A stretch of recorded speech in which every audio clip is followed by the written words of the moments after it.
미안하다. 내 눈이 요즘 부쩍 침침해서 소금을 좀 많이 넣었나 보구나. 다음엔 신경 쓸게. 아침 7시 아들 지훈의 집으로 출근하듯 찾아와. 집안일을 시작한 지 벌써 9시간째였습니다.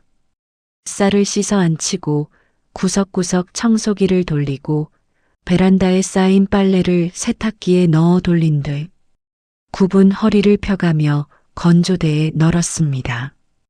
아이들을 씻기고 등원까지 시키고 나면 오전이 다 갔습니다. 점심은 대충 물에만 찬밥에 신김치 조각으로 때우고 오후에는 간식을 만들어 다시 놀이터에서 아이들을 받아주는 것까지 모두 순자의 몫이었습니다. 무릎 연골이 다 닳아 걸을 때마다 시큼하고 날카로운 통증이 올라왔지만 순자는 이를 악물었습니다. 과연 무슨 일이 생긴 걸까요?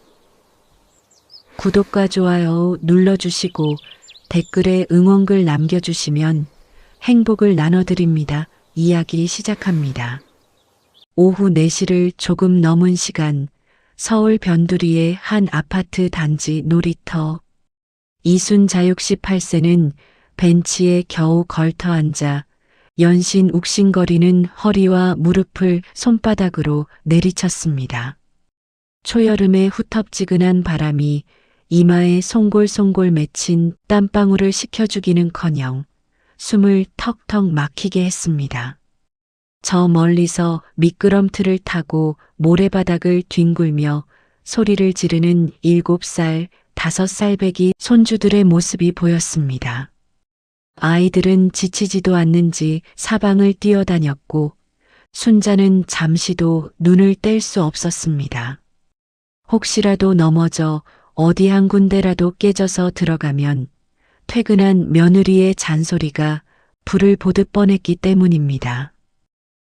내 자식 힘든 거보다야 내가 조금 더 고생하는 게 낫지. 지들이 오죽 바쁘고 힘들면 나한테까지 손을 벌릴까.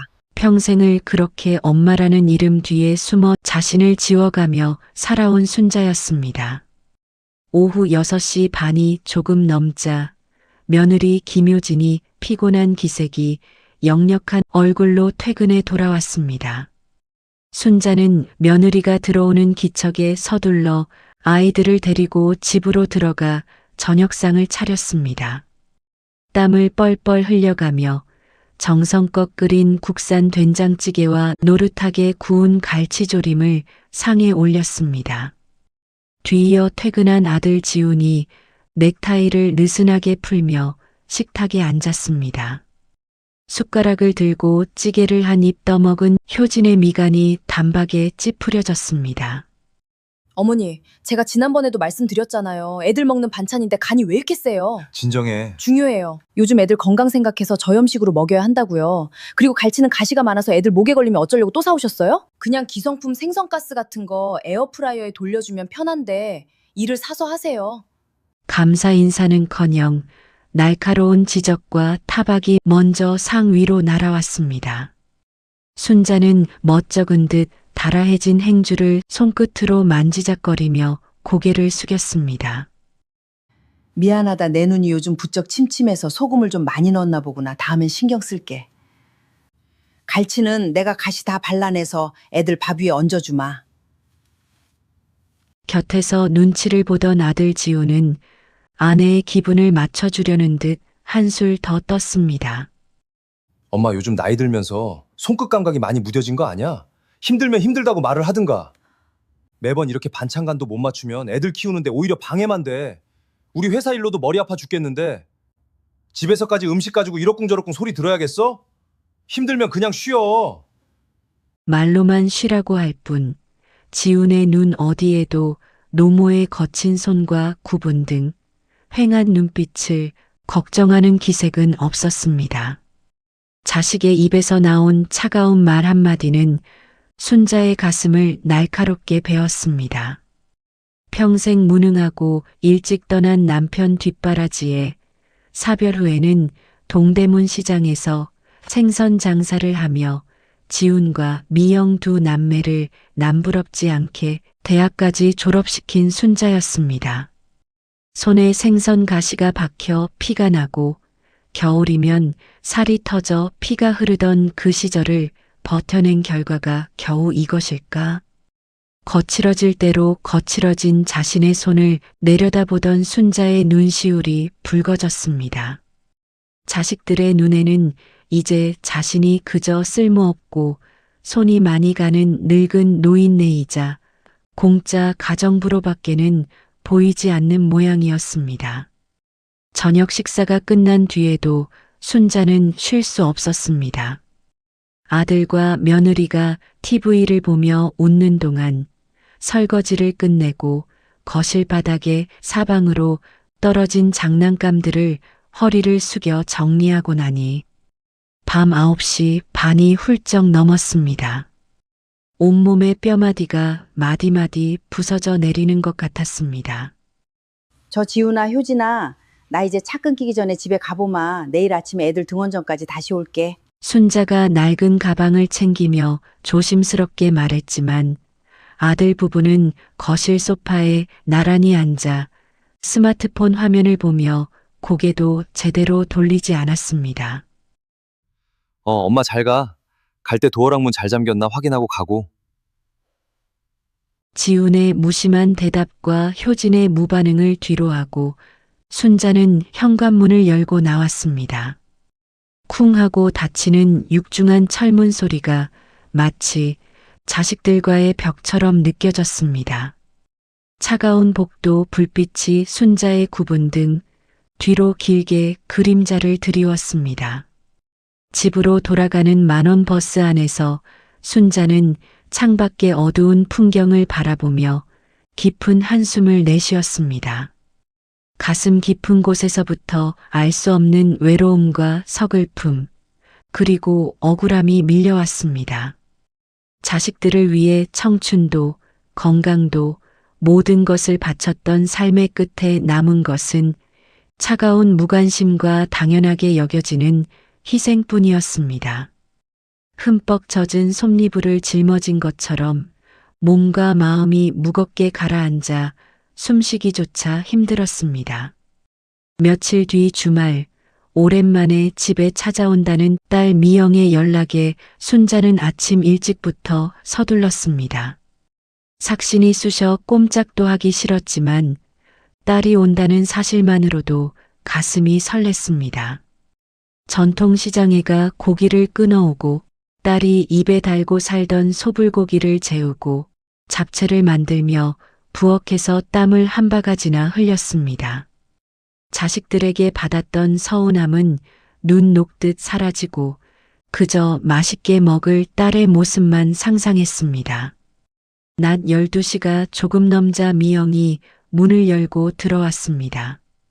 하지만 미영의 안색은 흑빛이었고 분위기는 무거웠습니다. 정성껏 차린 밥상을 마주하고 앉았지만 미영은 젓가락으로 밥을 지니기기만 할 뿐이었습니다. 미영아, 왜 그러냐? 무슨 안 좋은 일이라도 있어? 얼굴이 왜 이렇게 반쪽이 됐어? 사위랑 무슨 일 있었니? 순자가 걱정스러운 말투로 묻자 미영은 기다렸다는 듯 숟가락을 탁 내려놓으며 순자의 손을 덥석 잡았습니다. 그녀의 손은 가늘게 떨리고 있었습니다. 엄마, 나 진짜 죽을 것 같아. 이번에 남편이 새로 친구들이랑 동업해서 시작한 가게가 사기를 당했어. 당장 이번 달 말까지 메워야 하는 돈이 3천만 원인데 안 그러면 신용불량자 되고 이혼당하게 생겼어. 오빠한테는 말도 못해. 옳게 눈치 보여서 한 푼도 안 줄 게 뻔하잖아. 엄마, 나 좀 살려줘. 엄마밖에 없어. 미영의 눈에서 눈물이 주르륵 흘러내렸습니다. 순자는 가슴이 덜컥 내려앉았습니다. 3천만 원이라는 돈은 지금 순자의 수중에 없는 돈이었습니다. 시장 장사를 접고 남은 쌈짓돈과 수년 전 사별한 남편의 산재 보상금을 쥐어짜 겨우 장만한 이 작은 24평 아파트 한 채가 순자의 남은 인생을 지탱해줄 전 재산이었습니다. 미영아, 내가 당장 그 큰 돈이 어디 있겠니? 시장 장사 그만둔 지가 언젠데. 매달 너희 오빠가 주는 몇십만 원 용돈에 이 집 한 채가 전부인데 내가 어디서 그 돈을 구하니? 순자의 말이 떨어지기 무섭게 미영의 얼굴이 순식간에 차갑게 구겨졌습니다.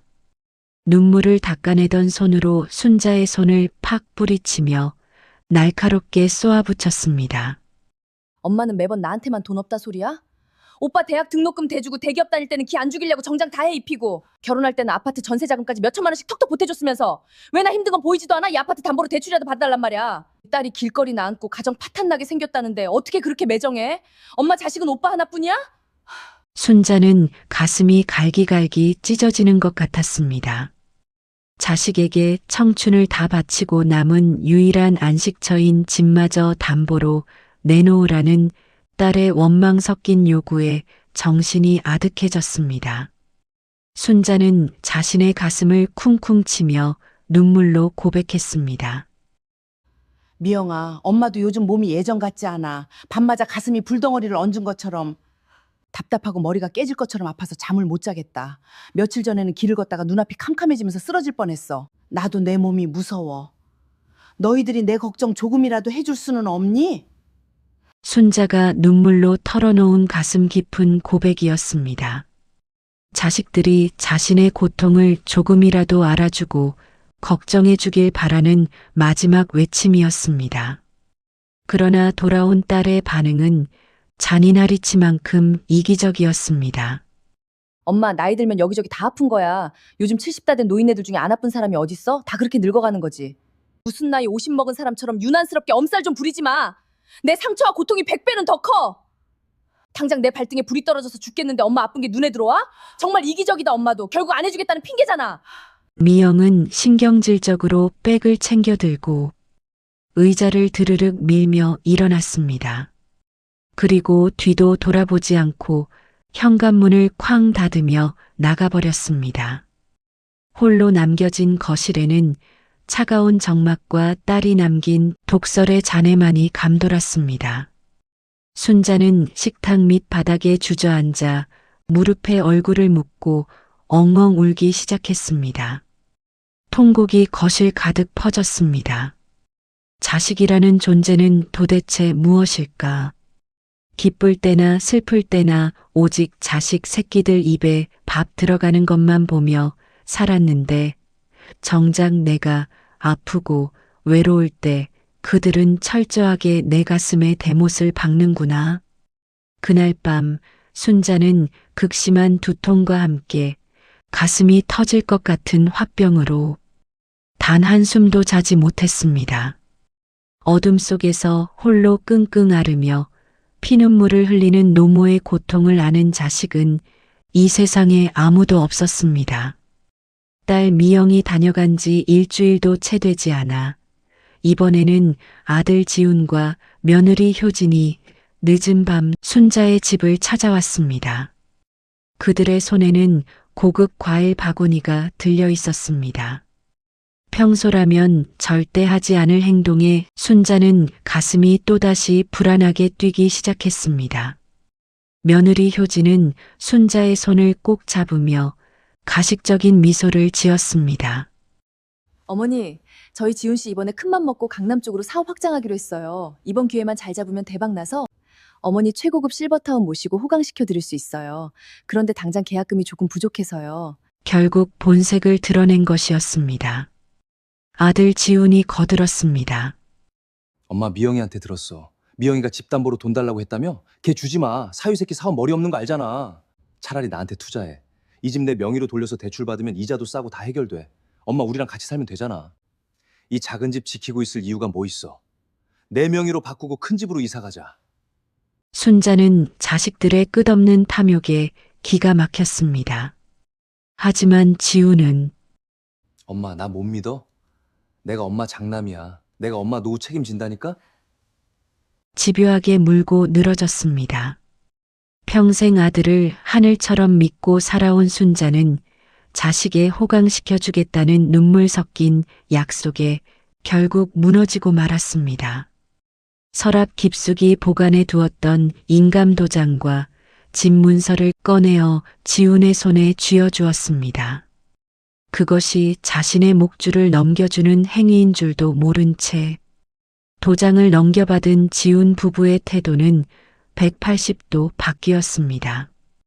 아파트는 순식간에 지훈의 명의로 변경되었고 얼마 지나지 않아 순자는 아들 집의 가장 좁고 어두운 문간방으로 짐을 옮겨야 했습니다.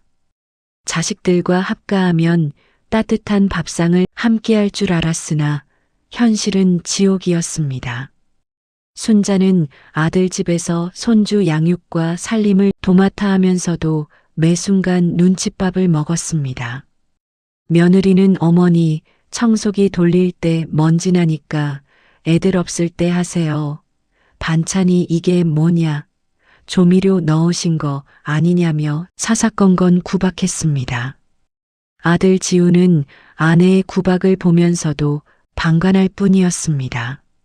설상가상으로 순자는 밤마다 지속되는 두통에 견디다 못해 혼자 병원을 찾았다가 충격적인 진단을 받았습니다. 극심한 스트레스와 화병으로 인한 초기 뇌종양 증세였습니다. 의사는 다행히 초기라 수술과 치료를 병행하면 완치될 수 있다고 했지만 큰 돈이 들어가는 것은 자명했습니다. 순자는 떨리는 손으로 처방전을 쥐고 집으로 돌아와 아들 부부에게 조심스럽게 이야기를 꺼냈습니다. 지훈아, 효진아, 내가 병원에 갔더니 머리에 나쁜 혹이 생겼단다. 초기라 치료하면 괜찮다는데 병원비가 좀 필요할 것 같구나. 그 말을 들은 며느리 효진은 위로는커녕 숟가락을 탁 놓으며 날카롭게 소리를 질렀습니다. 어머니, 지금 지훈 씨 사업자금 때문에 피가 마르는 거 안 보이세요? 나이 들면 머리 좀 아프고 혹 하나씩은 다 있는 거예요. 무슨 대단한 병 걸린 것처럼 병원비를 달라고 하세요?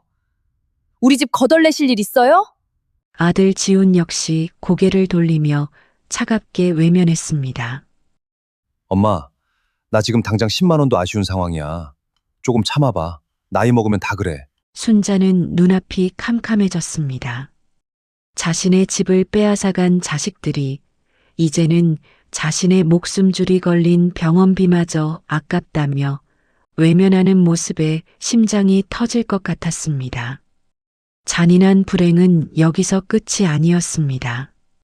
몇 달 뒤 지훈의 사업이 조금씩 자리를 잡아가자 며느리 효진은 더 큰 평수의 강남 아파트로 이사 가겠다는 계획을 세웠습니다. 이사 당일 순자는 자신의 가방을 챙겨 들고 거실에 서 있었습니다. 그런데 효진이 순자의 가방을 문 밖으로 내던지며 차갑게 말했습니다. 어머니, 새로 간 아파트는 인테리어도 그렇고 애들 교육 문제도 있어서 어머니 방이 없어요. 그리고 저희도 이제 애들 다 커서 어머니 손 필요 없고요. 지훈 씨가 시골 쪽에 깨끗한 요양원 알아봐놨으니까 거기 가 계세요. 짐은 그리로 보낼게요. 순자는 자신의 귀를 의심했습니다. 옆에 있던 아들 지훈을 바라보았으나 지훈은 죄책감 어린 표정으로 먼 산만 바라볼 뿐 며느리를 말리지 않았습니다. 지훈아, 네가 어떻게 나한테 이럴 수 있냐? 이 집이 누구 돈으로 만든 집인데 내 전 재산 가져가 놓고 나를 길거리로 내쫓아? 순자가 지훈의 멱살을 잡고 울부짖었지만 지훈은 순자의 손을 차갑게 뿌리쳤습니다. 엄마 나도 살고 봐야지. 효진이 말이 맞아. 시골 요양원이 공기도 좋고 엄마 병치료에도 좋아. 그러니까 고집 좀 부리지 마. 결국 순자는 옷까지 몇 벌이 든 낡은 가방 하나만을 손에 쥔 채 자식들의 손에 의해 아파트 밖 길거리로 내팽개쳐졌습니다. 때마침 하늘에서는 거센 소나기가 쏟아지기 시작했습니다. 칠흑 같은 어둠 속에서 쏟아지는 장대비를 맞으며 순자는 길바닥에 주저앉아 피눈물을 흘렸습니다. 배신감과 절망감 그리고 머리를 파고드는 극심한 통증의 순자는 결국 의식을 잃고 차가운 아스팔트 바닥 위로 쓰러졌습니다. 자식들에게 영혼까지 털린 노모의 비극적인 모습이었습니다. 암흑 같은 절망과 차가운 빗물이 온몸을 적시던 그 순간 순자의 기억은 끊어졌습니다. 얼마나 시간이 흘렀을까? 사방을 때리던 거센 빗소리가 순간적으로 뚝 끊기는 기분이 들었습니다. 차가운 빗방울이 더 이상 얼굴과 몸 위로 떨어지지 않았습니다. 순자가 무거운 눈꺼풀을 간신히 들어 올려 위를 바라보았습니다. 그곳에는 칠흑 같은 어둠을 뚫고 커다랗고 튼튼한 검은색 우산 하나가 자신을 온전히 가려주고 있었습니다. 우산을 받쳐들고 있는 이는 깔끔하고 세련된 린넨 셔츠 차림에 온화하면서도 깊은 눈빛을 가진 신사였습니다. 전직 대형 정형외과 병원장이자 상당한 자산가인 최명우 71세 최 박사였습니다. 명우는 늦은 밤 차를 몰고 집으로 돌아가던 중 길가에 쓰러져 있는 순자를 발견하고 급히 차를 멈춘 터였습니다. 명우는 걱정스러운 눈빛으로 순자를 내려다보며 낮고 부드러운 목소리로 말했습니다. 이보세요, 아주머니. 정신 차려보세요. 비를 이렇게 맞고 길바닥에 쓰러져 계시면 어떡합니까? 이 나이에 큰일 납니다. 순자는 멍하니 명우를 바라보았습니다. 평생 자식들을 위해 사느라 누구에게도 들어보지 못한 오직 자신만을 향한 타인의 순수한 걱정과 염려의 목소리였습니다. 순자는 대답할 기력조차 없어 그저 가늘게 떨기만 했습니다. 명우는 순자의 상태가 심상치 않음을 직감했습니다. 온몸이 얼음장처럼 차가웠고 가방은 비에 젖어 엉망이었습니다. 명우는 망설임 없이 우산을 내려놓고 자신의 고급 세단 뒷좌석 문을 열었습니다. 그리고 빗물에 젖은 순자를 조심스럽게 안아 올려 차 안으로 태웠습니다. 조금만 참으십시오. 제 병원으로 가겠습니다. 차 안은 따뜻한 온기가 감돌았고 명우는 히터를 틀어 순자의 몸을 녹여주었습니다. 명우가 건넨 깨끗한 수건을 쥔 채 순자는 떨리는 숨을 몰아쉬었습니다. 명우의 병원 VIP 병실에 도착한 순자는 의사들의 신속한 검진과 치료를 받기 시작했습니다. 영양실조와 극심한 저체온증, 그리고 화병으로 인한 실신이었습니다. 명우는 순자가 안정을 취할 때까지 병실을 떠나지 않고 묵묵히 곁을 지켰습니다. 다음 날 아침 따스한 햇살이 병실 창문을 통해 들어올 때쯤 순자가 정신을 차렸습니다. 눈을 뜨자마자 보이는 깨끗하고 넓은 병실과 침대 옆 의자에 앉아 밤을 새운 듯 피곤한 기색의 명우를 보며 순자는 깜짝 놀랐습니다. 정신이 좀 드십니까? 명우가 온화한 미소를 지으며 물었습니다. 순자는 목이 메어 겨우 대답했습니다. 여기가 어디? 왜 저 같은 노인네를 이토록 지켜주셨습니까? 명우는 부드럽게 대답했습니다. 길가에 쓰러진 분을 외면할 수 없었습니다. 의사라서도 인간으로서도요. 저는 최명우라고 합니다. 이제 안심하셔도 됩니다. 명우의 따뜻한 말 한마디에 순자는 가슴속 깊은 곳에서 무언가 왈칵 치밀어 오르는 것을 느꼈습니다. 피를 나눈 자식들은 자신을 길거리에 버렸는데 아무런 연고도 없는 이 낯선 신사가 자신을 구하고 밤새 지켜주었다는 사실이 기적 같으면서도 서글펐습니다.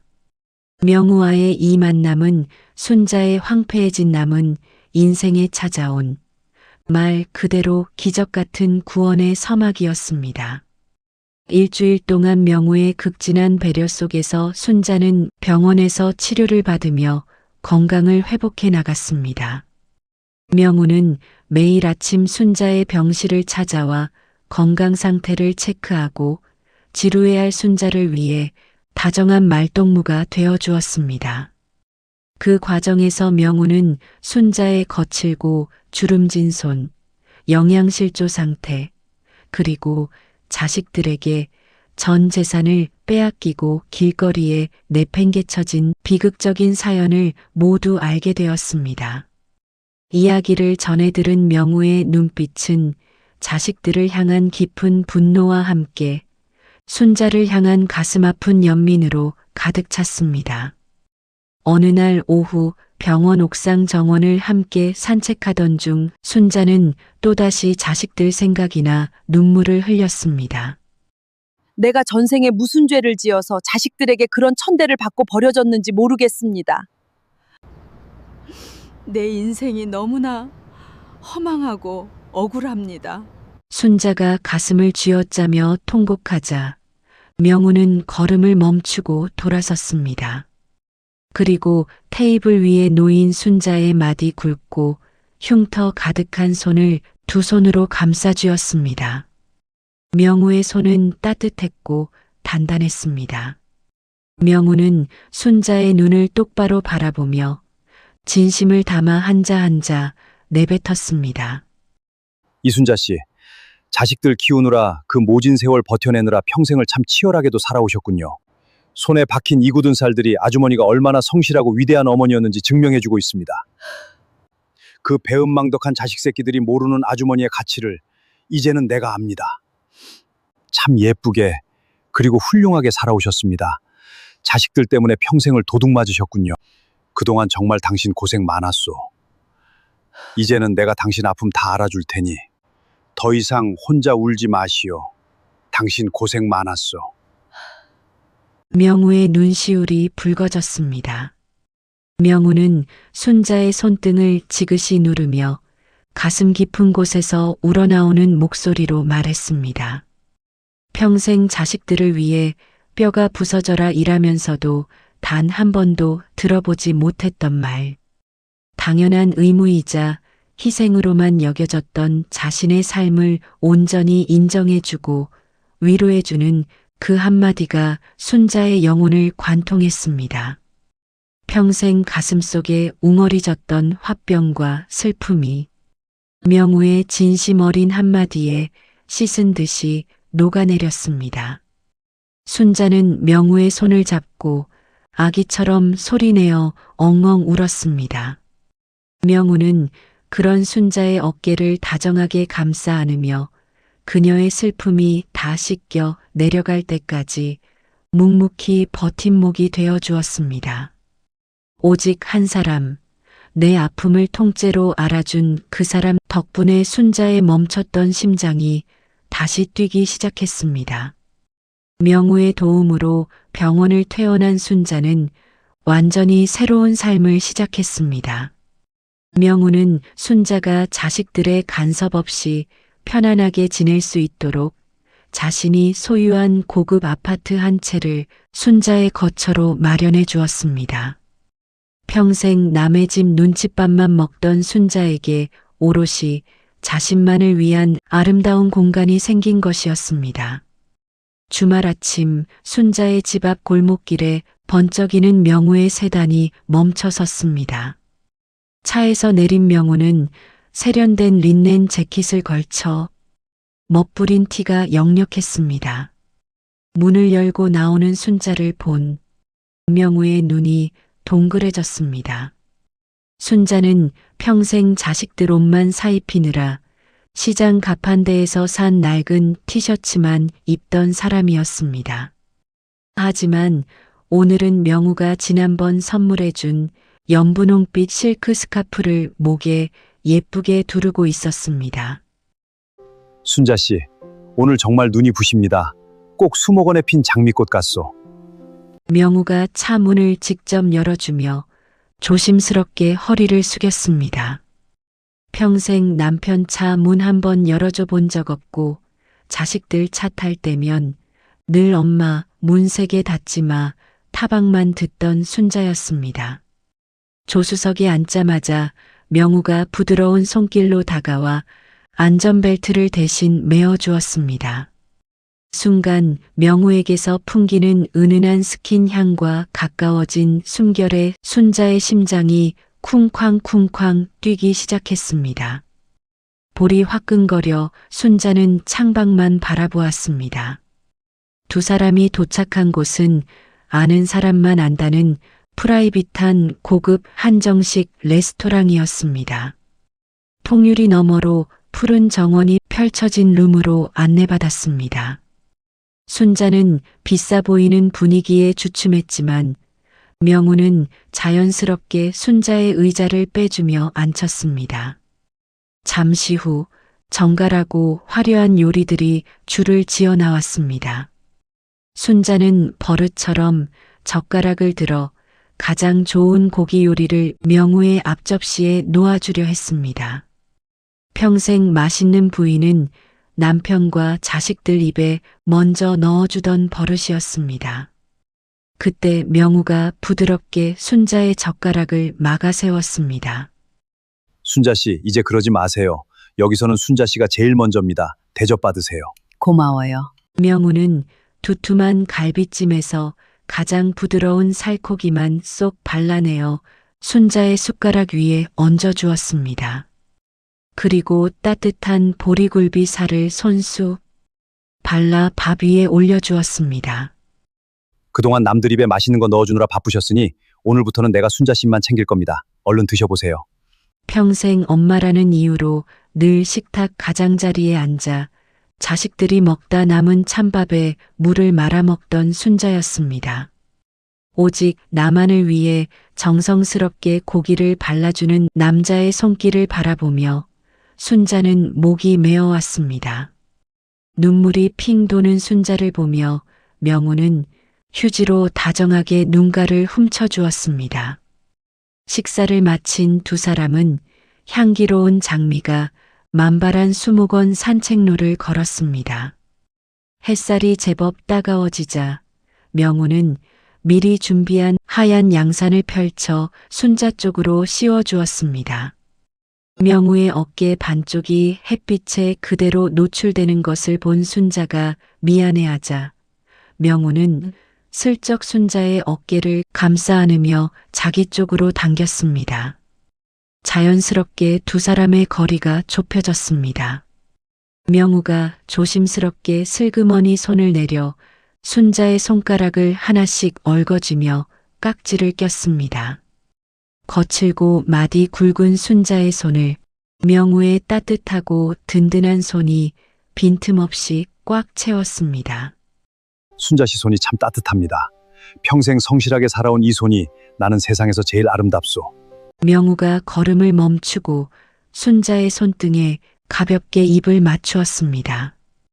쪽하는 소리와 함께 입술이 닿았다 떨어지자 순자는 70을 바라보는 나이에 첫사랑을 만난 여고생처럼 가슴이 터질 것만 같았습니다.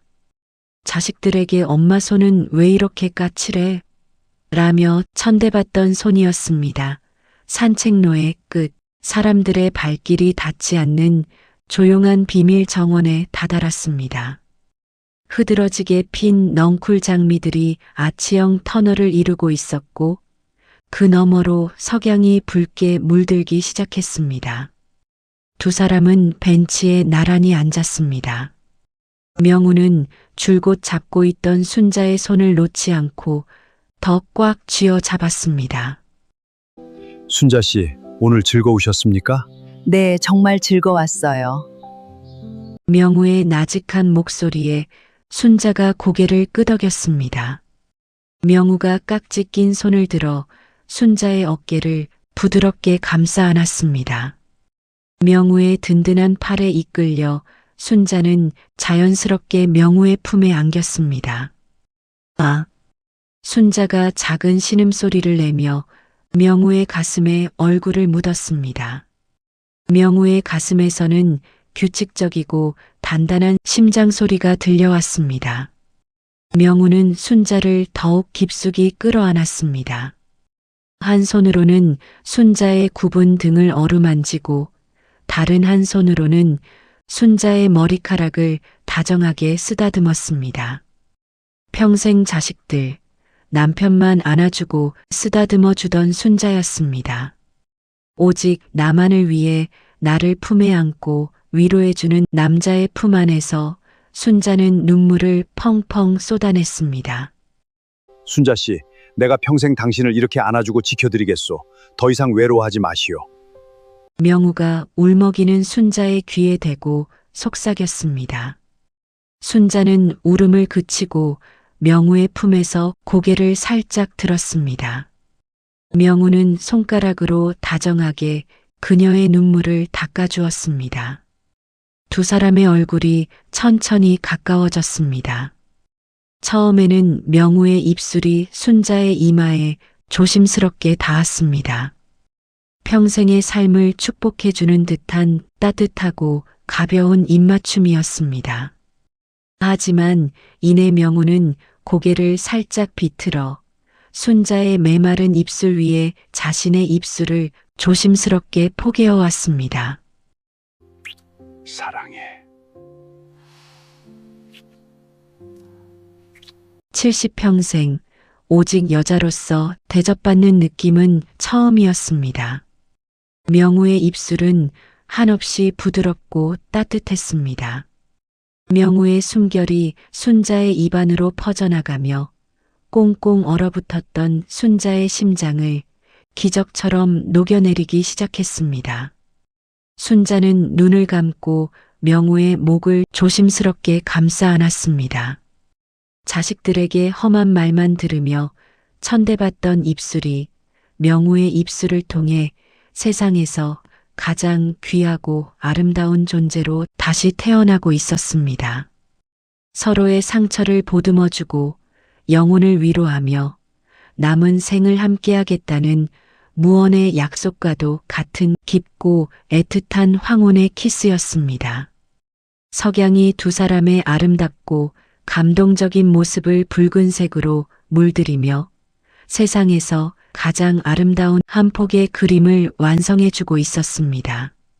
순자가 자식들의 소나기에서 벗어나 명우의 보살핌 속에서 화려하고 품격 있는 삶을 살아가고 있다는 소식은 생각보다 빠르게 자식들의 귀에 들어갔습니다. 순자를 길거리에 내팽개치고 강남의 넓은 아파트로 이사갔던 아들 지훈과 며느리 효진, 그리고 사기당해 돈줄이 말랐던 딸 미영은 발칵 뒤집혔습니다. 그들은 반성은커녕 순자가 돈 많은 자산가, 노인을 만나 호의호식하고 있다는 사실에 배가 아파 견딜 수 없었습니다. 어느 날 오후 명우와 순자가 복지관 수업을 마치고 나오는 길이었습니다. 복지관 정문 앞에 낯익은 얼굴들이 험악한 표정으로 서 있었습니다. 지훈, 효진, 미영 3인방이었습니다. 그들은 순자를 보자마자 사납게 달려들었습니다. 엄마, 여기서 뭐 하는 거야? 자식들은 사업 자금이 없어서 피가 마르고 죽어가는데 엄마는 이 나이에 늙은 노인네랑 바람나서 연애질이야? 딸 미영이 악을 쓰며 소리를 질렀습니다. 주변의 노인들과 복지관 직원들이 수군거리기 시작했습니다. 순자는 자식들의 갑작스러운 등장과 뻔뻔한 태도에 가슴이 쿵쾅거리고 온몸이 떨려왔습니다. 명우는 직감적으로 이들이 순자를 버린 막장 자식들임을 알아차리고 순자의 앞을 가로막아서며 단호하게 말했습니다. 당신들 누군데 신성한 복지관 앞에서 소란을 피우는 겁니까? 당장 멈추세요! 그러자 며느리 김효진이 콧방귀를 뀌며 명우를 향해 삿대질을 해댔습니다. 당신이야말로 뭐야? 우리 어머니 홀려서 유산 가로채려는 꽃뱀 노인네 아냐? 전직 병원장이면 돈도 많을 텐데 왜 다 늙은 노인네 꼬셔서 인생 망치려고 그래? 우리 어머니가 가진 아파트랑 재산 우리 지훈 씨 거야. 당장 내놔! 아들 지훈 역시 적반하장으로 명우의 멱살을 잡을 듯이 몰아세웠습니다. 노인네 경고하는데 우리 엄마한테서 당장 떨어져. 안 그러면 당신 병원이나 복지관 앞에 노인 사기꾼이라고 대자붙이고 1인 시위할 줄 알아. 우리 엄마 정신 깜빡하게 만들어서 재산 빼돌려는 거 우리가 모를 줄 알아? 우리가 받은 정신적 피해 보상금 4억 내놔! 자식들의 추악한 만행과 입에 담지 못할 욕설 앞에 순자는 기가 막혀 눈물조차 나오지 않았습니다. 자신들이 버린 어머니가 부자를 만나자 다시 돈을 뜯어내기 위해 하이에나처럼 달려드는 자식들의 모습은 인간이 아니라 악마 그 자체였습니다. 명우는 분노로 온몸이 떨렸지만 냉철함을 잃지 않았습니다. 명우는 지훈의 손을 거칠게 쳐내며 차가운 눈빛으로 응수했습니다. 당신들의 그 추악한 입놀림 법정에서 그대로 서게 해줄 테니 기대하십시오. 감히 누구 앞이라고 와서 행패야! 자식들은 두고 봐. 내일 당장 법대로 할 테니까. 라며 침을 뱉듯 쏘아붙이고 사라졌습니다. 폭풍이 지나간 자리에 순자는 다리가 풀려 주저앉았습니다.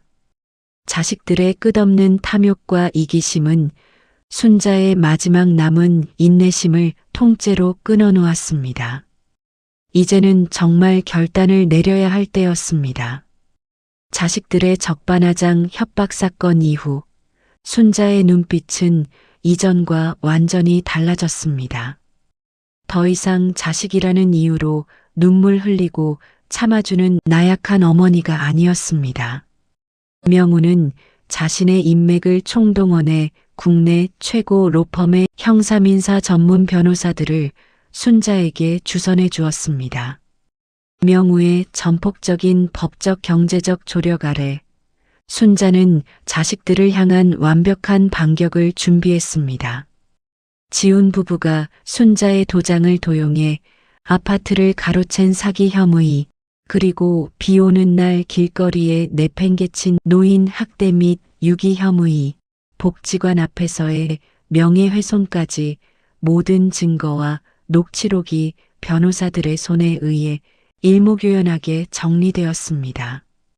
몇 주 뒤 순자는 자식들을 법률사무소 회의실로 호출했습니다.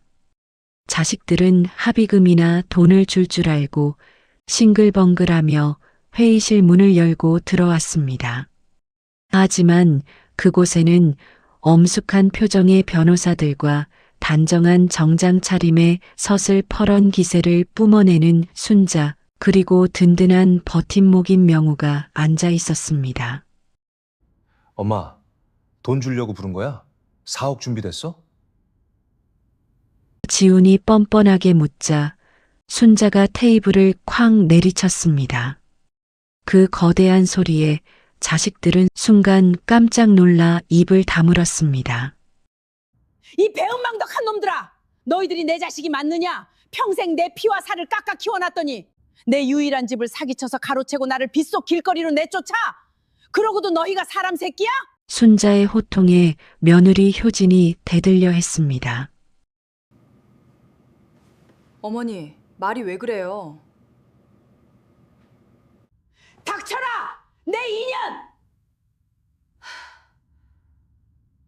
순자가 눈을 부릅뜨며 효진의 말을 잘라버렸습니다.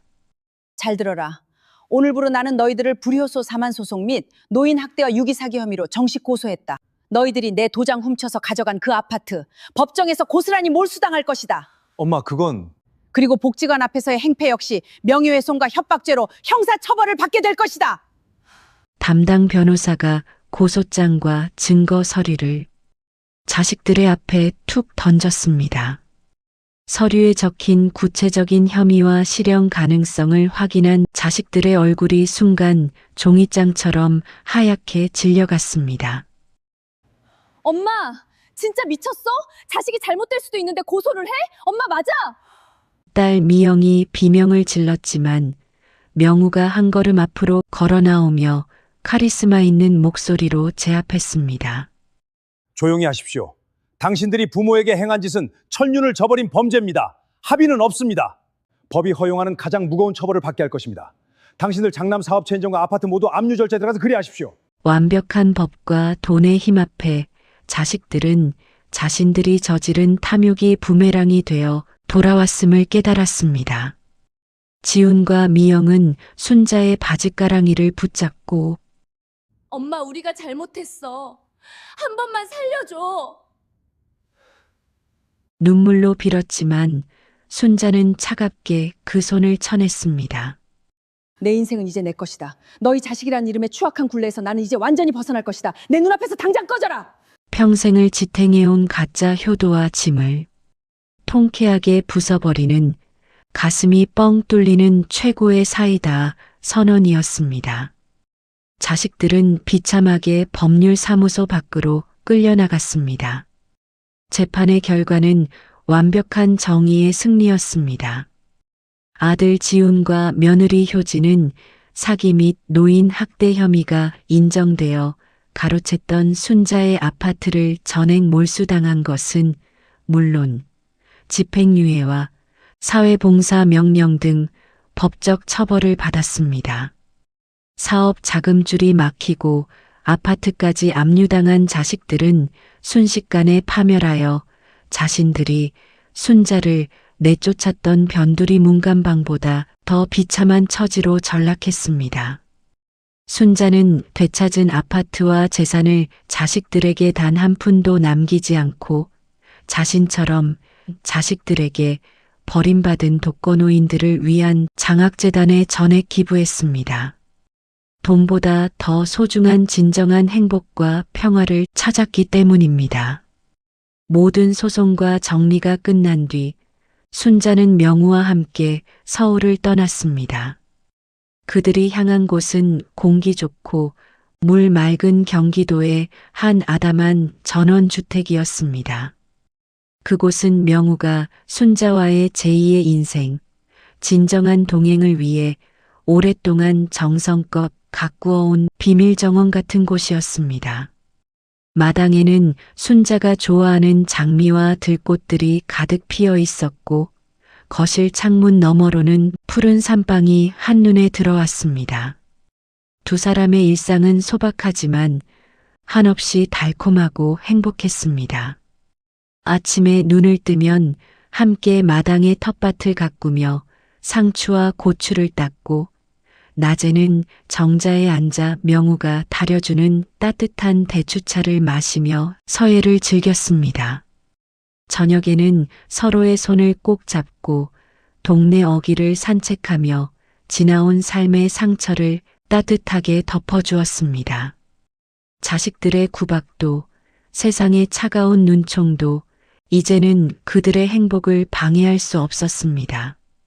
완연한 가을날의 저녁, 마당 평상에 앉아 붉게 물들어가는 석양을 바라보고 있던 두 사람.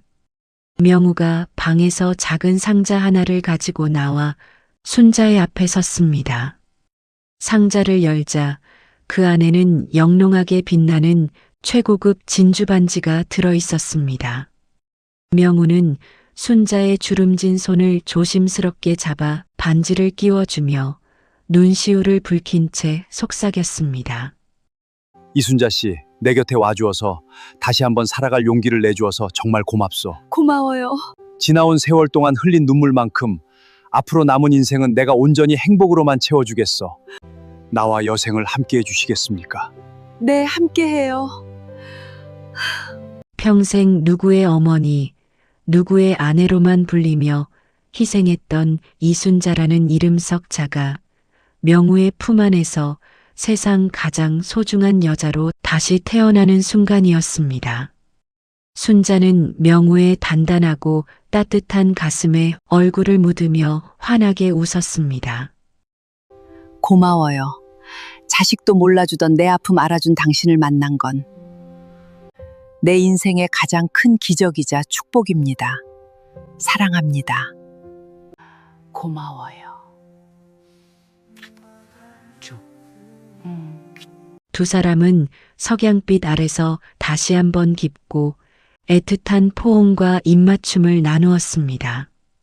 붉은 노을빛이 두 사람의 위대한 동행을 축복하듯 사방을 아름답게 물들이며 세상에서 가장 찬란한 황혼의 로맨스는 해피엔딩으로 막을 내렸습니다. 누군가 다가와 당신 고생 많았소. 그동안 어찌 살아왔소. 라며 자식도 몰라주던 내 아픔을 알아준다면 얼마나 행복할까요? 구독과 좋아요 눌러주시고 응원글 댓글에 남겨주세요. 오늘보다 더 행복하고 건강하게 멋진 삶을 바라며 여기까지 백세담입니다. 사랑합니다.